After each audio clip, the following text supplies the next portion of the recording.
El viento cortante silbaba a través de los agujeros en la pared de la choza, un lamento frío que parecía llevar el dolor de todas las almas perdidas de esa tierra árida e implacable. En ese entorno, Elena, una viuda reciente y ahora marginada, abrazó a su hijo pequeño, Pedro, buscando refugio en la frágil calidez de los cuerpos contra la temperatura que le hería la carne y el alma.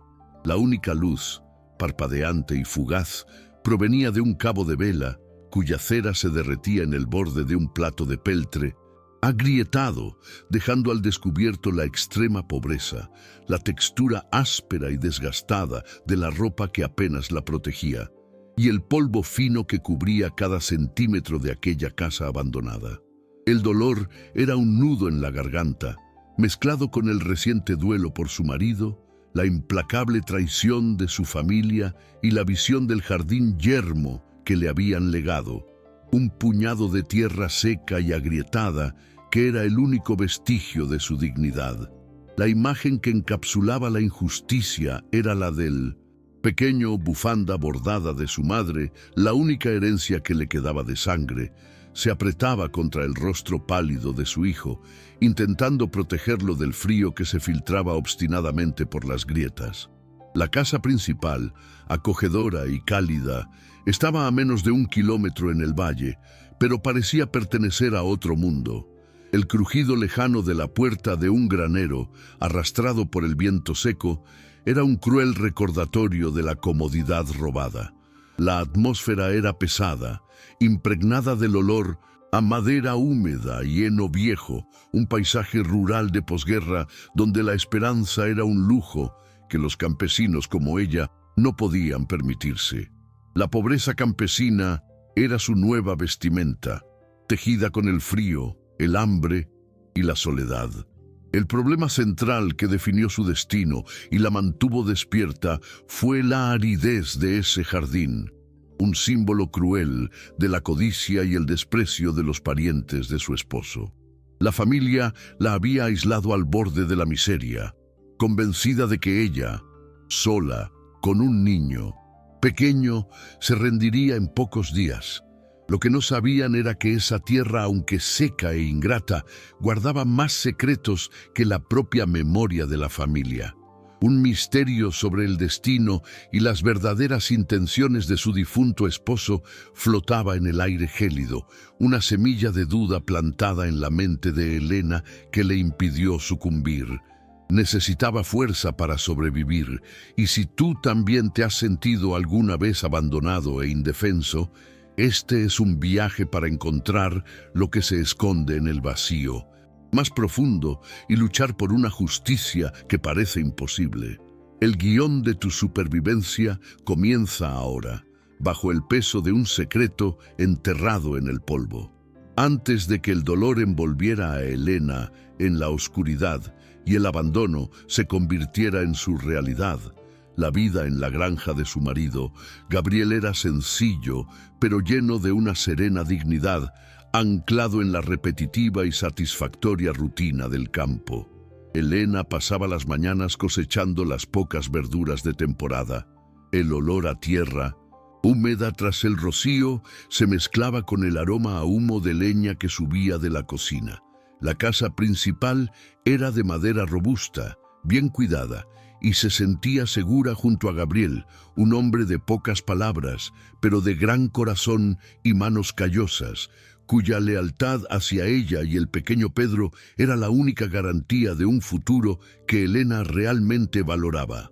No tenían lujos, pero tenían el sol, la tierra productiva y, sobre todo, la unidad frente al mundo hostil. Una fragilidad que percibía, pero que su ciega confianza en su esposo le impedía afrontar. El valor de esa vida residía en los pequeños rituales, el desayuno con pan casero, el familiar sonido de la mula masticando heno en el granero, trabajando codo con codo. Elena era leal y aprendió rápidamente las tareas del campo. Veía la siembra no solo como sustento, sino como la promesa de que todo esfuerzo sería recompensado. Sin embargo, esta apacible rutina ocultaba una creciente vulnerabilidad. la fría desaprobación de los familiares de Gabriel. Veían a Elena como una forastera, una amenaza a la pureza de la sangre y, peor aún, una mujer que no comprendía el verdadero valor de la tierra, juzgándola incapaz de administrar la finca. Este juicio era silencioso pero constante, como el viento seco que precede a la tormenta y arrastra el polvo que oscurece el horizonte de su felicidad. Los antagonistas, liderados por el hermano mayor de Gabriel, Ramiro, 35, y Austero, Elvira, 60, comenzaron a tejer su red de crueldad justificada mucho antes de la muerte de Gabriel. Ramiro, un hombre alto de hombros anchos, pero de ojos pequeños y traicioneros, estaba consumido por la codicia y el orgullo de ser el primogénito. Creía que las fértiles tierras de la finca, que producían el maíz más rico de la región, debían ser enteramente suyas, un derecho de nacimiento que sentía robado por la simple felicidad de su hermano con el desconocido. Elvira, a su vez, vestida de negro, ejerció su influencia moralista sobre el clan, citando pasajes bíblicos sobre la pureza de sangre para legitimar su frialdad, afirmando que era necesario proteger el patrimonio de la distracción de una viuda frágil. El comportamiento de Ramiro y Elvira era manipulador y frío, creando un ambiente de tensión constante. Visitaban la finca con frecuencia, pero nunca para ayudar, siempre para inspeccionar, comentar sobre el consumo de leña, cuestionar las cuentas e insinuar la incapacidad de Elena para proteger el legado familiar. Sus pasos en la casa de madera sonaban pesados y opresivos, y el aire se volvió denso, llenándose de palabras no dichas y miradas despectivas. Gabriel intentó protegerla, pero la presión familiar lo desgastó, volviéndolo silencioso y distante, como si supiera que la tormenta se acercaba y no tuviera fuerzas para detenerla. Elena notó el peso sobre sus hombros, pero confió en que su amor sería un escudo contra su malicia calculadora. La atmósfera de fatalidad inminente era casi palpable, como el olor a ozono antes de la caída de un rayo. Una tarde, mientras Elena preparaba la cena, con el reconfortante aroma del guiso de papas flotando en el aire, escuchó una conversación entre Ramiro y Gabriel en el porche trasero. Ramiro hablaba de asegurar el futuro, usando la excusa de una vieja deuda agrícola para presionar a Gabriel a firmar documentos que le garantizarían el control de las tierras más fértiles si algo sucedía. La voz de Gabriel era baja y vacilante, y el argumento de Ramiro, distorsionado por racionalizaciones sobre preservar el honor del nombre, resonó en la oscuridad. Elena sintió un miedo escalofriante, pero Gabriel, al verla, solo forzó una sonrisa y dijo que todo estaba bien, tragándose la amenaza. El escenario estaba preparado para la tragedia. La simple rutina y lealtad de Elena, la voraz codicia de Ramiro y la crueldad hipócrita de Elvira pronto chocarían con un evento que la haría vulnerable al máximo: la repentina y fatal enfermedad de Gabriel. La vida, que parecía tan estable como el suelo bajo sus pies, estaba a punto de volverse tan inestable como el polvo que levanta un vendaval en un campo seco, transformando el acogedor hogar en un nido de buitres, y a Elena, de esposa amada, en una simple pieza a descartar del tablero de la herencia, sin siquiera tener tiempo de procesar el dolor de perder a su protector. La sombra de la injusticia se cernía sobre ella, y lo único que la salvaría sería una fuerza interior que aún desconocía poseer: la muerte de Gabriel. Llegó rápida y cruelmente, una fiebre alta que se lo llevó en tan solo 3 días, dejando a Elena en un estado de shock, como si su cuerpo se hubiera llevado consigo todo el calor y la seguridad de la finca. La humillación no se hizo esperar. 2 semanas después del entierro, celebrado bajo un sol pálido y frío, se programó la lectura del testamento en la sala principal de la casa. un ambiente que de repente parecía opresivo, lleno del olor a cera de vela funeraria y un silencio sentencioso. Ramiro y Elvira ocupaban los sillones principales, con aspecto de estatuas de avaricia y falsa piedad, mientras Elena se acurrucaba en un rincón, abrazando al pequeño Pedro. El abogado, un hombre delgado y pálido de la ciudad, leyó las cláusulas con voz seca y desinteresada, como si simplemente estuviera leyendo una lista de la compra. El momento de la verdad llegó con la frialdad de un hachazo. Ramiro sonrió discretamente cuando el abogado anunció la división.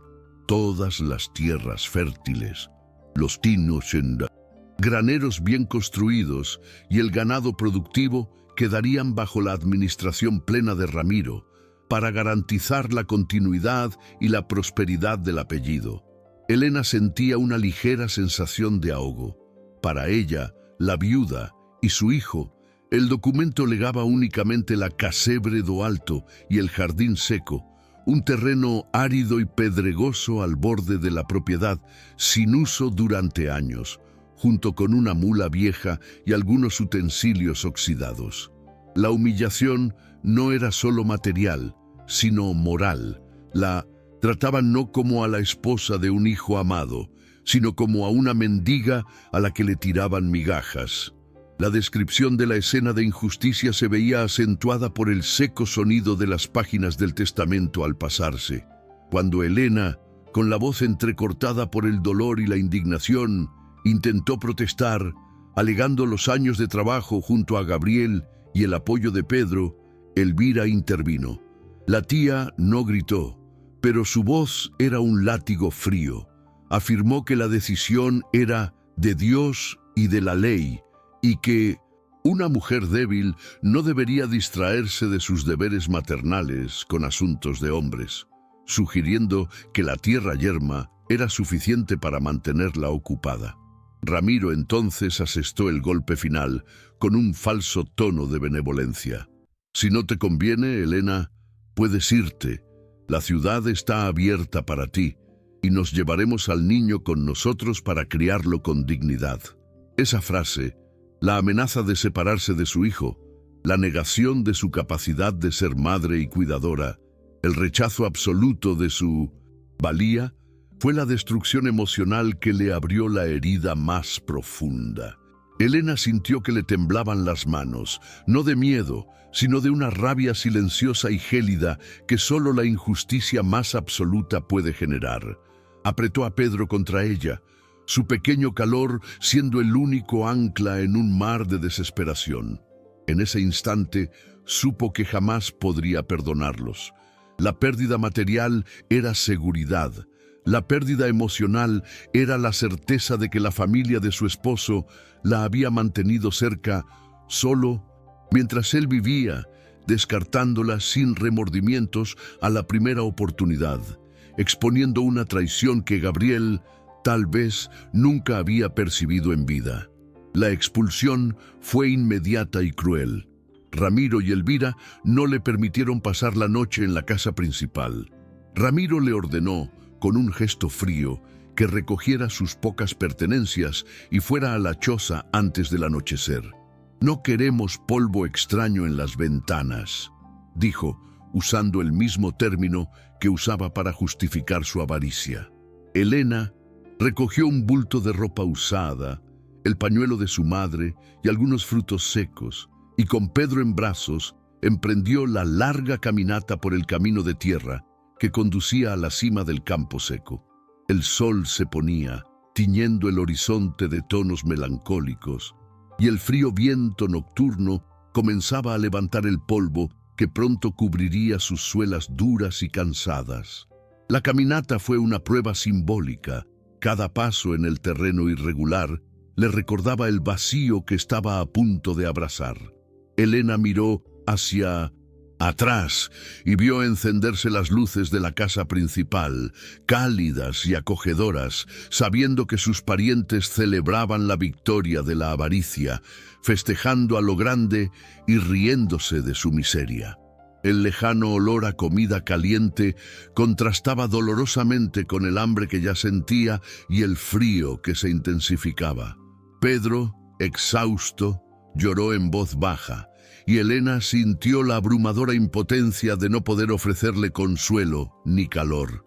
Necesitaba ser fuerte, pero su cuerpo suplicaba desplomarse a mitad de camino, engullido por el polvo del camino. Cuando finalmente llegó a la cabaña superior, la imagen que se le cruzó fue la de una pesadilla haciéndose realidad. La cabaña era una estructura ruinosa y desmoronada, con un techo de madera que crujía y ventanas rotas, que dejaban entrar el viento frío sin resistencia. El olor predominante era a moho, suciedad y abandono. Al entrar, el interior estaba vacío, salvo por una chimenea sucia y una vieja cama de paja mohosa en un rincón. El polvo, símbolo dominante de aquel lugar, estaba por todas partes, denso y sofocante. La pérdida material de seguridad se había convertido en un agudo dolor físico. La necesidad de encontrar leña en la oscuridad, de limpiar el suelo para que Pedro pudiera dormir sin enfermarse, y la ausencia de una escasa manta. El peor momento que marcó un punto de inflexión en su vida, transformando el dolor en silenciosa determinación, fue la caída. Al intentar encender fuego en la chimenea obstruida, la leña estaba húmeda y no prendió. El frío se volvió insoportable y el agotamiento la venció.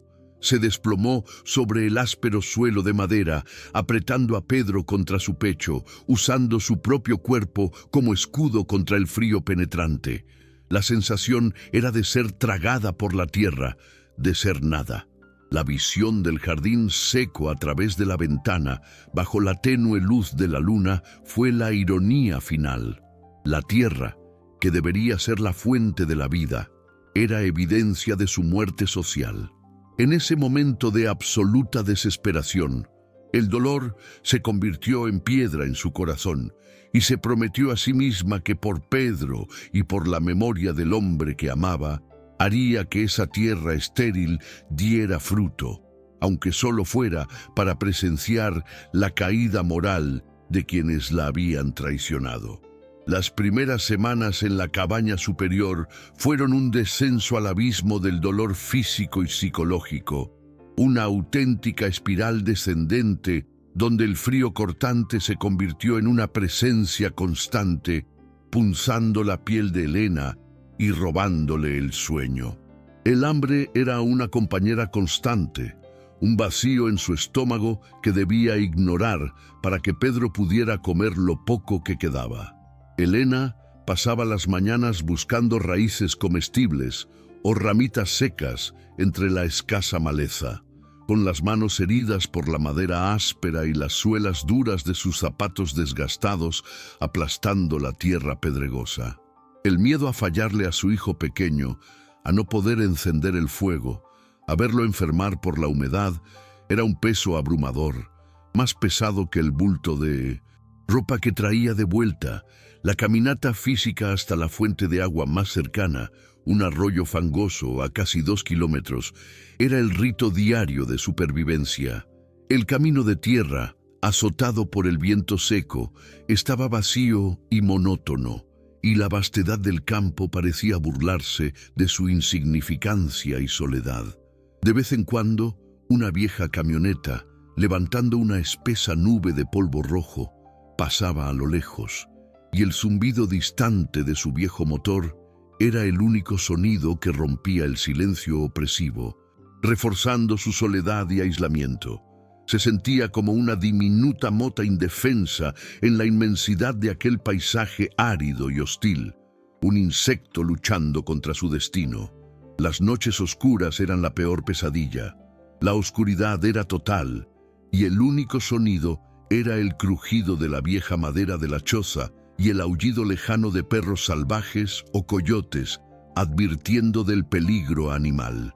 Helena cubrió a Pedro con el pañuelo bordado de su madre y lo envolvió alrededor de su propio cuerpo, recordando la tenacidad del algodón que le impidió derrumbarse. En este estado de absoluta vulnerabilidad, recuerdos, destellos breves e intensos estallaron como púas en su memoria. Vio la sonrisa cansada de Gabriel, escuchó su voz prometiendo cuidarte siempre, y la imagen de esas promesas, contrastando con la realidad de su abandono, se transformó en un dolor agudo, mezclado con la ira silenciosa de la traición familiar. El peso de cargar con algo vulnerable, Pedro, era su única salvación. Él era su carga y al mismo tiempo su propósito.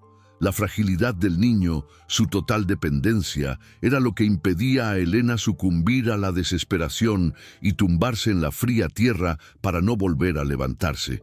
Necesitaba sobrevivir para protegerlo, y esta necesidad instintiva y cruda era el motor que impulsaba su cuerpo exhausto.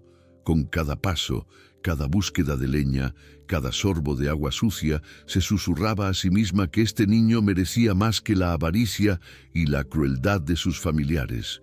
Y esta promesa era su nueva religión. El primer acto de resistencia física y simbólica se produjo al enfrentarse al jardín reseco. La tierra estaba tan dura y agrietada que parecía cemento, cubierta de polvo. La azada oxidada que había encontrado detrás de la choza era pesada y la hacía sudar de esfuerzo a pesar del frío. El conflicto interno era evidente. La ira la impulsaba, pero el miedo le decía que era inútil, que esa tierra no daría nada. En un arrebato de dolor transformado en desafío, hundió la azada en la tierra con furia contenida, sintiendo la conmoción vibrar en sus huesos, jurando que, aunque allí no creciera nada, cavar sería su venganza silenciosa contra la aridez de los corazones de Ramiro y Elvira. Las heridas en las manos de Elena se convirtieron en evidencia visible de la lucha. Sus palmas, antes suaves por las ligeras tareas del hogar, ahora estaban ásperas y cubiertas de ampollas que se abrieron, revelando carne viva. Se frotó la tierra en la piel magullada para intentar detener la hemorragia, sintiendo la textura del polvo y la suciedad como recordatorio de su nuevo estatus social. Una auténtica campesina, obligada a la pobreza extrema. El pañuelo de su madre le servía para secar el sudor salado y las lágrimas contenidas, y el aroma desvanecido de lavanda que aún se aferraba a la tela era un respiro dramático, un breve puente hacia una vida más segura y cálida que ya no existía, pero que le recordaba sus orígenes dignos. Escena retrospectiva. El momento más largo y doloroso llegó una noche de lluvia intensa, donde el agua fétida se filtraba por las grietas del techo y el sonido rítmico del agua goteando sobre la lata metálica era su reloj. Recordó a Gabriel intentando reparar el techo de la casa principal, riendo mientras la lluvia caía sobre sus cabezas, prometiendo construir algo sólido. A este recuerdo de seguridad y risas le siguió la visión de Ramiro riendo mientras leía el testamento, y el dolor se transformó en una rabia fría y controlada. Dejó de llorar. A partir de ese momento, la supervivencia dejó de ser un acto pasivo de desesperación y se convirtió en un proyecto activo para rescatar la memoria y la dignidad. Una lucha para demostrar que la crueldad de Ramiro era solo una fina capa que su perseverancia eliminaría. La sensación de insignificancia ante la inmensidad del campo era un desafío psicológico constante. Los campos vacíos parecían extenderse hasta el infinito, y la distancia hasta el pequeño pueblo, donde podría haber buscado trabajo doméstico, era insalvable, pues dejar a Pedro solo era impensable. Necesitaba crear un mundo nuevo y autosuficiente allí mismo, en ese pequeño rincón de desesperación. Cada noche, al intensificarse el frío cortante, Elena miraba la chimenea sucia y se prometía que al día siguiente encontraría la manera de que el fuego ardiera con más fuerza, de que el agua estuviera más limpia, de que la tierra fuera menos hostil. El peso físico de la carga era la vieja mula, Aurora cansada y delgada, Aurora era su único medio de transporte para largas distancias, pero era más un ser vulnerable que necesitaba cuidados que una ayuda eficaz. Alimentarla significaba menos para Pedro. Sin embargo, el dolor físico de Elena comenzaba a transformarse en una resistencia tenaz. Sus músculos estaban más tensos, sus pasos más firmes. La grava de los caminos de tierra ya no le parecía tan hostil. Se estaba adaptando a la pobreza, abrazándola como una armadura. El primer atisbo de fuerza interior llegó cuando en un día particularmente fuerte, seco y ventoso, Elena vio a Ramiro y dos secuaces pasar en coche por la carretera principal, a poca distancia de la choza.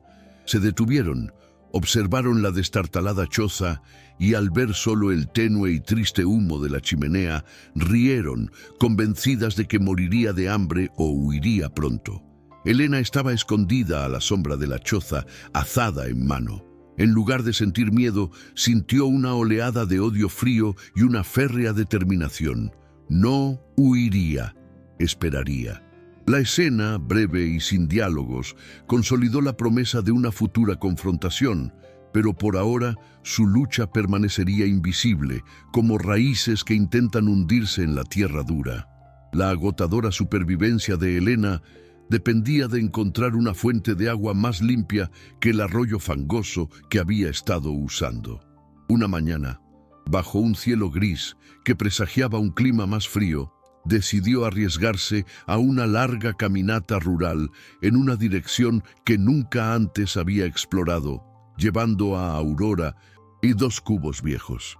El paisaje era de colinas bajas y secas, marcadas por viejas cercas de alambre de púas y el monótono sonido del viento entre los arbustos. Después de más de una hora de agotadora marcha, oliendo el polvo y sintiendo la ropa desgastada contra su piel, divisó, enclavada en un pequeño valle resguardada del viento, una vieja cabaña, casi engullida por la escasa vegetación. El lugar tenía un aire de abandono y misterio, pero el sutil humo que salía de la chimenea insinuaba vida. Vacilante pero desesperada, Elena se acercó y encontró Estela 70, una granjera anciana y solitaria, conocida en la región por su sabiduría sobre hierbas y por vivir en un aislamiento casi monástico desde la guerra. Estela era delgada, con la piel arrugada como un pergamino y ojos que parecían haber visto todas las penurias del campo, pero su mirada era de una bondad cansada. El aire alrededor de la cabaña olía a tierra recién cultivada y al humo dulce de alguna hierba desconocida, un contraste agradable con la aridez del exterior. Estela no preguntó por la presencia de Elena y Pedro, simplemente observó el cansancio en el rostro de la joven y la fragilidad del niño, y le ofreció un tazón de sopa aguada y caliente con sabor a redención. La tierra siempre devuelve lo que se siembra, señorita, pero debes saber escuchar lo que pide, dijo la anciana con voz ronca pero firme. Este encuentro inesperado no resolvió la injusticia, pero sí creó un nuevo rumbo narrativo, pues Estela no solo ofreció refugio temporal para esa noche fría, sino también conocimientos ancestrales sobre cómo tratar la tierra infértil y cómo encontrar fuentes de agua ocultas bajo la capa superficial de aridez. En la cabaña, sencilla pero extrañamente reconfortante, Elena sintió el primer aliento emocional desde la muerte de Gabriel. El sonido de la fina lluvia que comenzaba a caer afuera era tranquilizador, y la textura del suelo de tierra seca, limpia y compacta, contrastaba marcadamente con la mugre del tugurio. Estela le mostró las grietas en la madera, indicando que la cabaña había sido construida con una técnica ancestral para resistir los inviernos más crudos de la era híbrida. Y esto le dio a Elena la promesa de que reconstruir su propio hogar era posible. La anciana compartió semillas resistentes como las llamaba ella, que podían prosperar incluso en el jardín seco. Un misterio silencioso rodeaba a Estela y la cabaña. Vivía sola, pero parecía poseer recursos inesperados, herramientas bien cuidadas, un pequeño almacén lleno de provisiones. Cuando Elena le preguntó sobre su pasado, Estela se limitó a sonreír con tristeza y señaló una fotografía descolorida en la pared de madera. Un joven con uniforme militar, cuyos ojos le resultaban extrañamente familiares, pero no dijo nada más, manteniendo el pasado enterrado. La densa atmósfera de la cabaña parecía albergar una historia de pérdida y resiliencia, y la sabiduría de la anciana era el resultado directo de un profundo sufrimiento, silenciosamente conectado con el dolor de Elena. La calma culminó con la sutil revelación de Estela sobre la tierra en la granja de Ramiro. Esa tierra allá arriba tiene una historia que la familia rica prefiere olvidar, susurró Estela mientras aplicaba ungüento en las manos magulladas de Elena. Insinuó que la tierra que Ramiro había despreciado, la Jardín Seco, en realidad pertenecía a una parte antigua y olvidada del testamento original de la granja, vinculada a un secreto de agua, una veta subterránea que había sido ocultada e ignorada intencionadamente años atrás. La anciana infundió en Elena la sospecha de que la herencia de tierras yermas no era un castigo fortuito, sino una pista, una última oportunidad dejada por alguien, quizá el propio Gabriel. De vuelta en la cabaña superior, armada ya con semillas resistentes y el conocimiento ancestral de Estela, Elena prestó más atención a las señales y la sospecha sembrada por la anciana sobre el Jardín Seco transformó su perspectiva. A la mañana siguiente, mientras intentaba limpiar el denso hollín de la chimenea para intentar encender un fuego más eficiente, notó que uno de los ladrillos de la estructura parecía ligeramente más suelto que los demás, con una textura menos áspera y más lisa.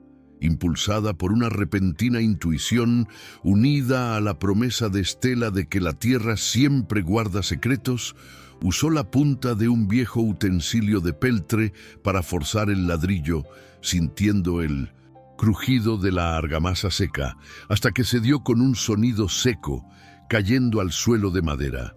Tras el falso ladrillo, había un pequeño hueco en la pared, cubierto con un trozo de tela gruesa. Dentro, Elena encontró un objeto raro en aquella casa destartalada. Un pequeño diario con la cubierta de cuero descolorida y una nota doblada. Era la inconfundible letra de su difunto esposo, Gabriel. El corazón de Elena empezó a latirle con fuerza en el pecho, una mezcla de miedo, esperanza y un temor silencioso. El olor a papel viejo y moho, mezclado con el persistente aroma a humo, flotaba en el aire mientras desdoblaba la nota, con las manos temblorosas sobre la textura de la página. El mensaje de Gabriel fue directo, pero envuelto en melancolía, confirmando las sospechas de Estela y alterando por completo la percepción de Elena sobre su abandono. Su esposo confesó que sospechaba de las avaricias de Ramiro y Elvira, sobre todo después de la conversación que Elena había escuchado. Escribió que para proteger a Elena y a Pedro, y sabiendo que Ramiro intentaría despojarlos de todo, había escondido su única basa en aquella despreciada choza. El secreto era doble: un mapa esbozado en el diario y la confesión de que el huerto seco era, de hecho, la ubicación exacta de una pequeña veta de agua subterránea que intentaba explotar en secreto. La revelación fue un profundo ciclo emocional. El huerto no era un castigo, sino una pista, una misión final de amor y desafío. Gabriel había construido la choza para que fuera un refugio donde ella estaría protegida de la avaricia de Ramiro, ya que era el último lugar donde buscarían algo de valor. El diario explicaba que había logrado desviar la atención de Ramiro de las tierras fértiles, asegurándose de que la choza superior permaneciera con ella, para darle el tiempo necesario para descubrir el secreto. La última línea de la nota, escrita con fuerte presión, decía: «Cava, mi amor, el agua es tu vida, El secreto es tu justicia. Elena reaccionó con intensidad, pero controlada por el tono melancólico que exigía la narración. No hubo gritos, solo un silencio denso y el sonido de sus sollozos silenciosos con lágrimas corriendo por la tierra de su rostro. Ya no estaba sola. Gabriel no la había abandonado emocionalmente. El dolor de la pérdida se vio repentinamente atenuado por una gratitud desesperada y una nueva oleada de determinación. El mapa del diario mostraba las marcas exactas de dónde debería estar la fuente de agua a solo unos metros de profundidad bajo la tierra agrietada del jardín. Esto transformó la aridez de la tierra yerma en un tesoro escondido, conectando la choza con la melancolía de la época, pues el secreto estaba enterrado en lo único que Ramiro y Elvira no querían, la tierra y el polvo. Desde ese momento, el jardín seco dejó de ser un símbolo de privación para convertirse en una promesa de justicia y la encarnación del recuerdo de Gabriel. Elena ya no solo sobrevivía, cumplía una misión de amor y redención. El diario, con su olor a humedad y sus páginas amarillentas, se convirtió en su posesión más preciada, prueba de que la lealtad de su esposo era mayor que la codicia de toda la familia. La revelación abrió un nuevo horizonte de lucha: cavar, encontrar agua y, con el tiempo, usar esta nueva fuente de vida para enfrentarse a quienes la habían condenado a la miseria. La revelación del diario de Gabriel y el mapa de la veta subterránea de agua inyectó una energía nueva, fría y calculadora en la lucha de Elena. Reconstruir su vida comenzó no con grandes gestos, sino con una lucha lenta y persistente contra la cabaña de la colina. El primer paso fue trabajar en el refugio, usando trozos de madera vieja que Estela le había mostrado y las modestas enseñanzas de su padre, un simple carpintero. Elena comenzó a reparar las frágiles ventanas. El sonido del martillo y el crujido de la madera reemplazaron el lamento del viento, y cada clavo clavado era un acto de resistencia, un fortalecimiento del nido para Pedro. Se concentró en la textura de la madera áspera, sintiendo que recuperaba el control sobre el entorno que una vez la había aplastado. Trabajar en el huerto seco se convirtió en una obsesión guiada por el mapa secreto. Aplicando la sabiduría de Estela sobre cómo tratar la tierra y aprovechando las semillas resistentes, Elena comenzó a cavar, no solo para plantar, sino también para encontrar la fuente de agua. Las dificultades eran inmensas. La tierra, inicialmente dura como una piedra, exigía horas de esfuerzo físico continuo. Sentía la tensión en cada músculo, pero la visión del diario, escondido en una bolsa de cuero sobre su pecho, le sirvió como un talismán de propósito. El crecimiento emocional era evidente. Ya no lamentaba el pasado, sino que se centraba en el presente, transformando la ira por la injusticia en trabajo productivo. La reconfiguración del espacio abandonado fue un acto de recuperación de la dignidad. Elena limpió el hollín de la chimenea, usó el poco jabón que tenía para lavar las oscuras paredes de madera y con los retazos de tela que Estela le había dado, creó cortinas rudimentarias para las ventanas reparadas. La choza, aunque seguía siendo pobre, ya no olía a moho y empezó a oler a humo de leña y esperanza. Cuidar de Pedro, que ahora dormía más tranquilo en el cálido rincón, fue su mayor éxito y el motor para seguir adelante. Lo veía como el destinatario final de toda esa lucha invisible. Los pequeños logros llegaron lentamente, pero con peso emocional. El primero y más importante fue el encuentro físico con la veta de agua. Tras días de excavar en el punto exacto marcado por Gabriel, Elena sintió que la tierra bajo la azada cedía repentinamente y se alzaba un lento sonido de humedad subterránea. Ver el agua oscura y fría brotando en el hoyo que había cavado sola fue un momento de catarsis silenciosa. El amor de Gabriel y su propia perseverancia habían sido validados. No solo había encontrado agua, había encontrado la prueba de que la justicia era posible. Con el agua, las semillas tenaces de Estela comenzaron a brotar. Las primeras hojas verdes, un vibrante tono de esperanza contra el mar de polvo y aridez, surgieron en el jardín. El trabajo lento y persistente estaba dando frutos. Este pequeño huerto de vida era un acto de resistencia contra la crueldad de sus familiares. Elena comprendió que la pobreza rural seguía siendo su realidad, pero la estaba moldeando a su antojo, rescatando las enseñanzas de Gabriel sobre la gestión de la tierra y aplicándolas con una determinación que él nunca imaginó que ella poseía. Sin embargo, la vigilancia persistió. Ramiro y Elvira, intrigados por la silenciosa presencia de Elena y el humo constante de su chimenea, comenzaron a enviar secuaces a inspeccionar el terreno desde arriba. Solo vieron la lucha y el desgaste, pero desconfiaron de la terquedad de Elena. La protagonista, presentiendo la amenaza, disfrazó su trabajo en el jardín con montones de tierra, ocultando el cauce con tablones viejos.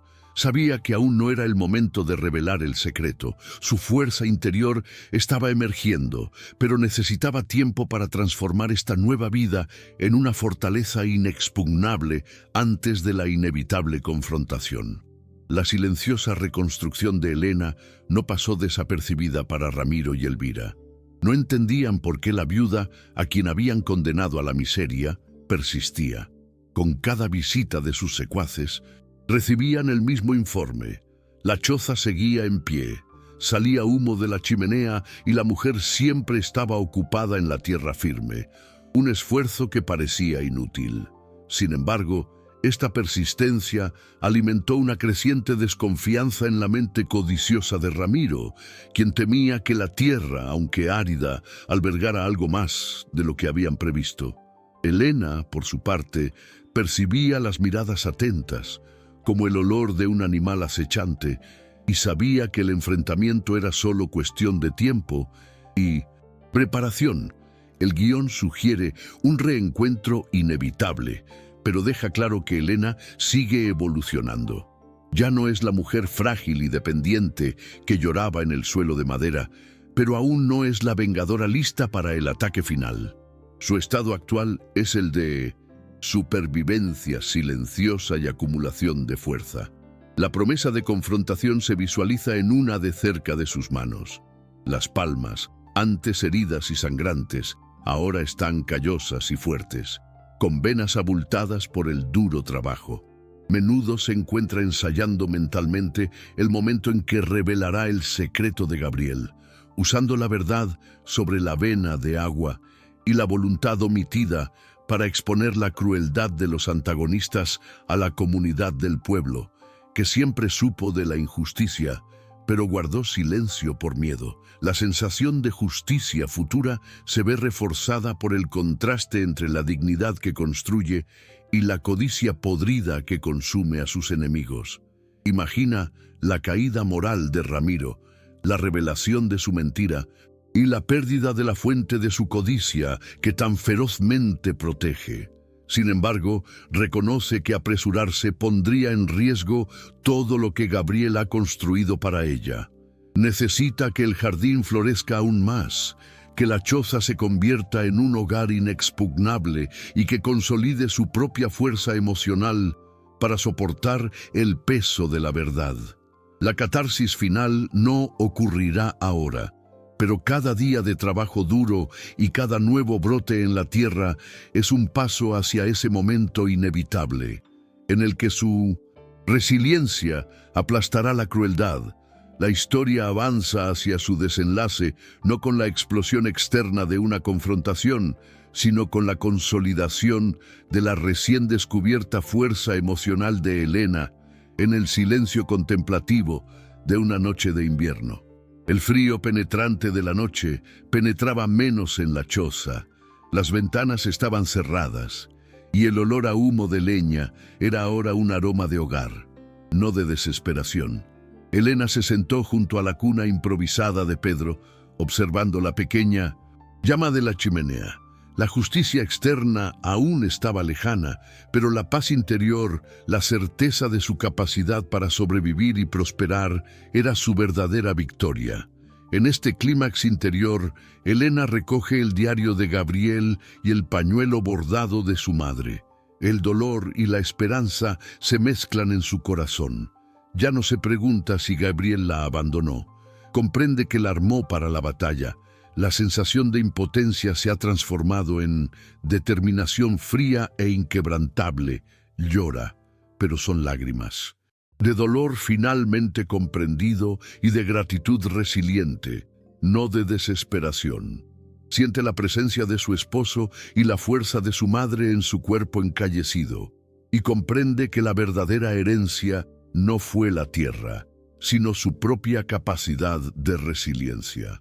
El espectador debería sentir una poderosa mezcla de melancolía por la pérdida y la trágica belleza de la época, atenuada por una silenciosa esperanza. Elena mira hacia la oscuridad exterior, donde el jardín reseco ahora alberga la promesa de vida bajo el hielo superficial, y sabe que el tiempo está de su lado. La justicia es inevitable porque ella ha cambiado. Ya no es la víctima, sino la guardiana del secreto y la artífice de su propia supervivencia. El guión se congela en esta imagen, la viuda solitaria, con la luz del fuego reflejada en sus ojos ahora endurecidos, portadora de la promesa de que la semilla plantada en el dolor florecerá en la confrontación.